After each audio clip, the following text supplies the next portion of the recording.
The Battle of Endor was supposed to be the end. Darth Vader threw Palpatine into the reactor shaft. The second Death Star exploded, and the galaxy erupted in celebration. Thousands of worlds lit up with fireworks, with crowds in the street, with the overwhelming collective exhale of a civilization that had spent 20 years under the boot of the most totalitarian regime in galactic history. It was over.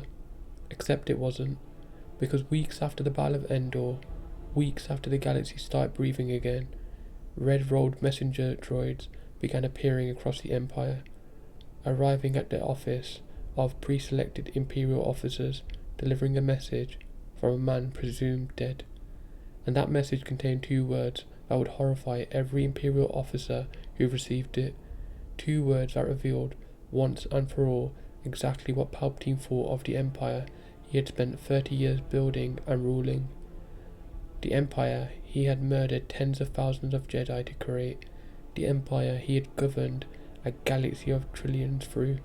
The Empire that had just lost its Emperor. Those 2 words were, burn it. Today we are covering Operation Cinder, Palpatine's posthumous order to destroy his own empire after his death, the most insane, petty, and most revealing thing he ever did, and almost no one talks about it.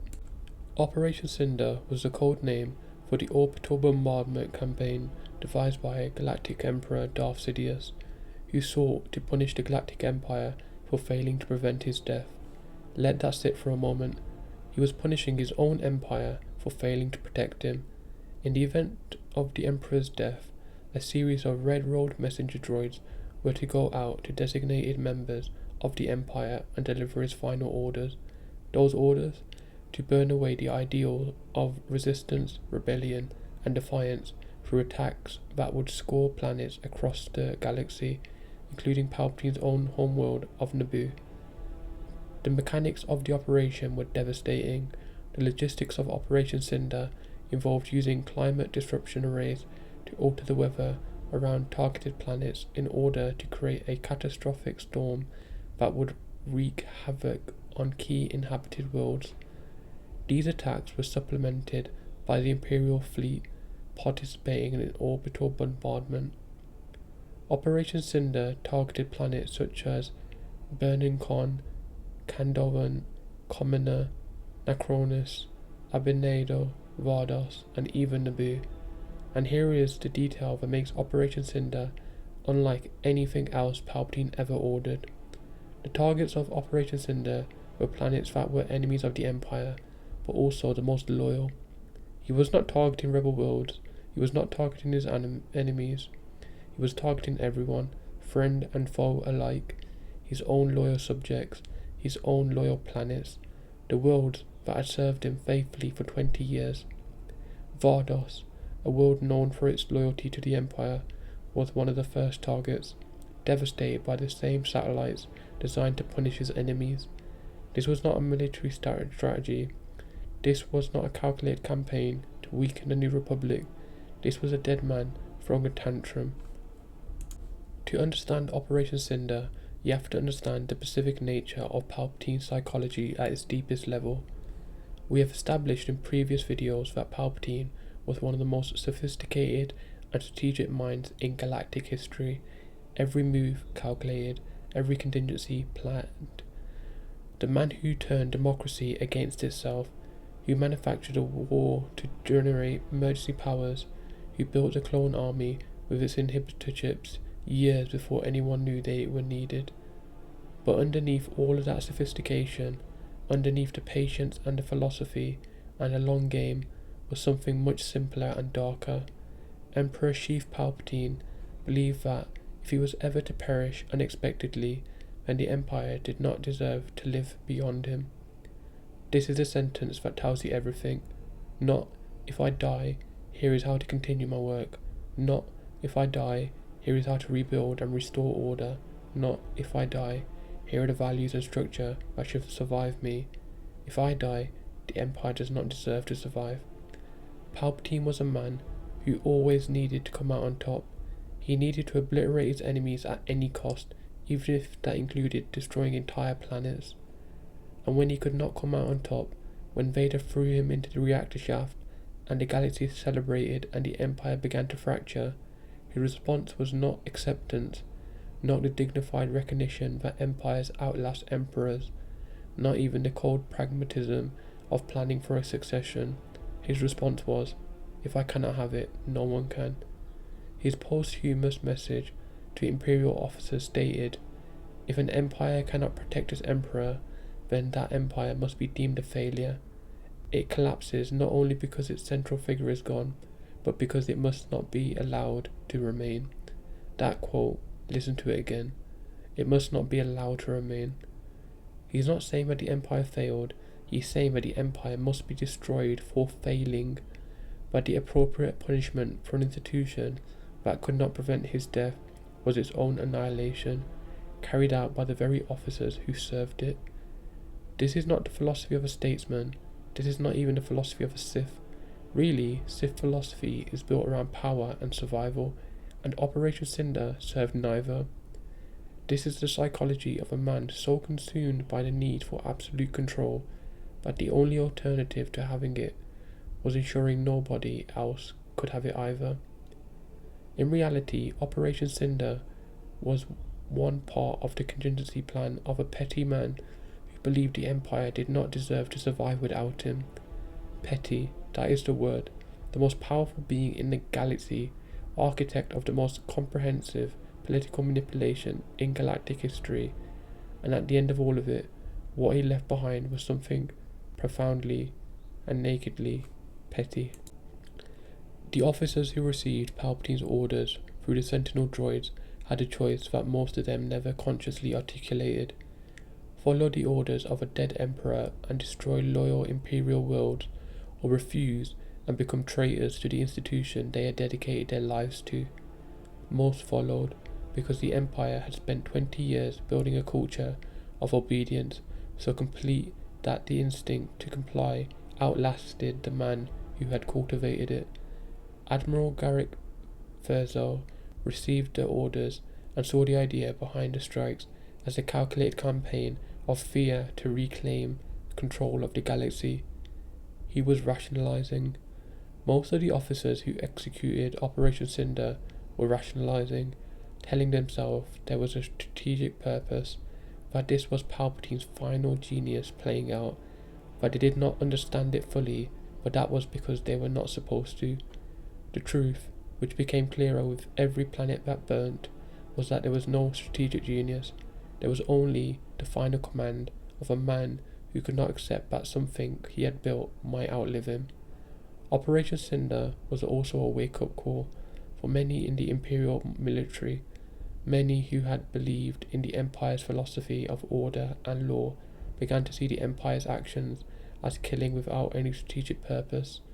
Two of the defectors included Iden Verzo, whose home planet Vardos was one of Operation Cinder's target, and Agent Del Miko of the Imperial Special Forces unit Inferno Squad.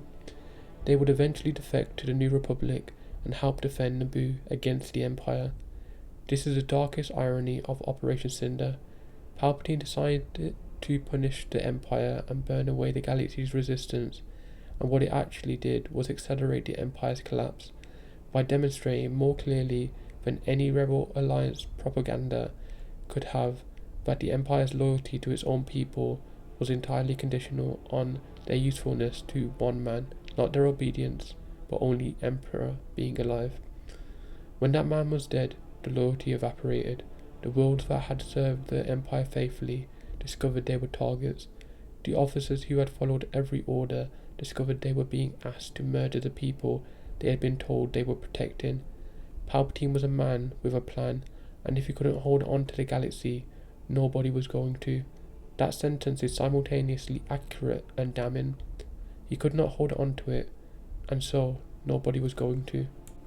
Here is where Operation Cinder reveals itself to be even more complicated than it first appears, because it was not simply a tantrum, it was a tantrum with a purpose nested inside it. The contingency was a secret plan devised by Galactic Emperor Darth Sidious to destroy his galactic empire and ensure its rebirth in the unknown regions of space in the event of his death. The task of putting the contingency into effect was given to Gallius Rax, a protege of the Emperor, whose plan was to have the Empire destroyed, culling its weak elements and punishing it for failing to protect him, while also simultaneously asserting that the Empire be rebuilt. Operation Cinder was a filter. By ordering the destruction of loyal and disloyal wills alike, Palpatine was watching from beyond death to see which Imperial officers would follow the orders regardless, which ones were so thoroughly committed to obedience that they would burn their own people under command of a dead man. Those were the ones worth keeping. The third part of the contingency involved Rax and Palpatine's elect, a select number of worthy Imperial officers and personnel fleeing into the unknown regions using secret hyperspace coordinates and using information partially gleaned from Grand Admiral Thrawn. Ancient computers inside the Jakku Observatory plotted routes through the unknown regions for years, eventually charting a safe passage. The officers who survived Operation Cinder, who followed every order, who demonstrated the precise combination of ruthlessness and obedience that Palpatine required, those were the seeds of what would eventually become the First Order. After Operation Cinder, a group of Imperial remnants, including Admiral Sloane and Brendel Hux, gathered in the unknown regions as per Palpatine's orders to create a new empire which would eventually come to be known as the First Order as we see in the movies. The First Order, the organization that 30 years later would destroy the Hosnian system, would pursue Rey across the galaxy and would bring Kylo Ren to the dark side. All of it grew from Operation Cinder. Palpatine did not destroy the Empire because he was petty, or rather he was petty and he was strategic, and Operation Cinder served both impulses simultaneously. He burned away the parts he did not need, kept the parts that had proved their worth, and sent them into the unknown regions to build something new while he worked on returning into a clone body. For all its dark genius, Operation Cinder had a flaw, a significant one. Operation Cinder was far from foregone, conclusion-wise, specifically because some of his most competent underlings were more loyal to the Empire than the Emperor himself. Palpatine had built his entire career on the assumption that loyalty to the Empire and loyalty to himself were the same thing. He had worked very hard to make them the same thing, to make the Imperial identity so thoroughly wrapped up in his personal authority that one could not exist without the other. But 20 years of governance had produced something he had not fully anticipated.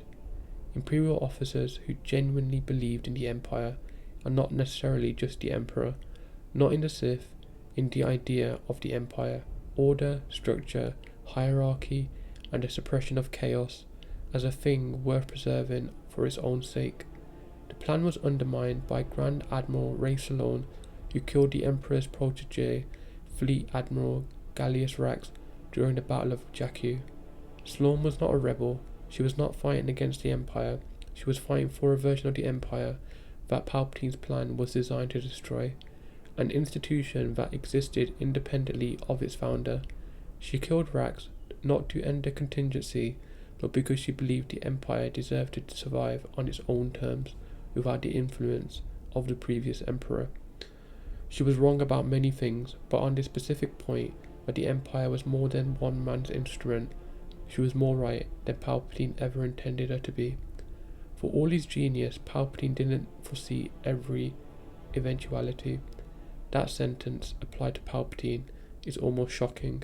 A man whose plans had contingencies for all their contingencies, a man who had prepared for his own death, who had anticipated betrayal and rebellion and the full spectrum of galactic politics for 30 years.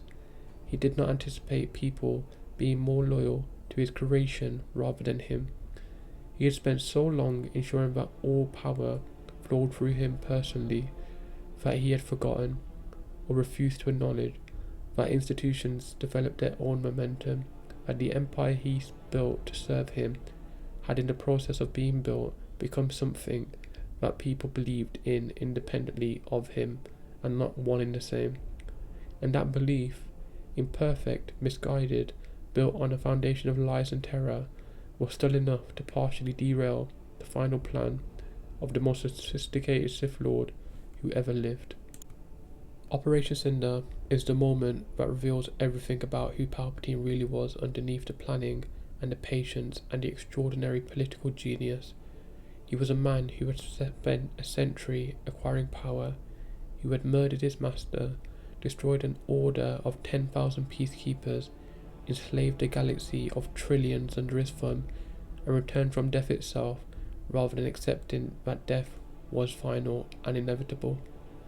And when it all slipped away, when the father chose his son over 30 years of manipulation, his final act was not dignity, not legacy, not the measured passing of power to worthy successors.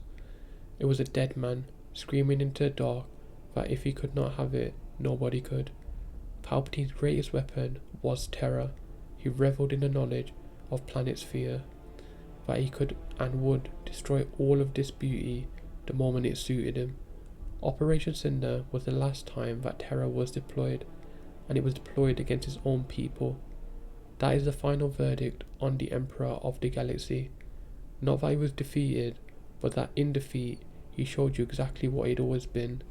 That mask was now shown to every single citizen in the galaxy. So yeah, that's the end of the video. Drop your thoughts in the comments. Did Operation Cinder make the First Order inevitable? And does it also kind of make the films a little bit more impactful now that you know the context in regards to how the First Order was made? And do you think the Empire could have survived without Operation Cinder taking place?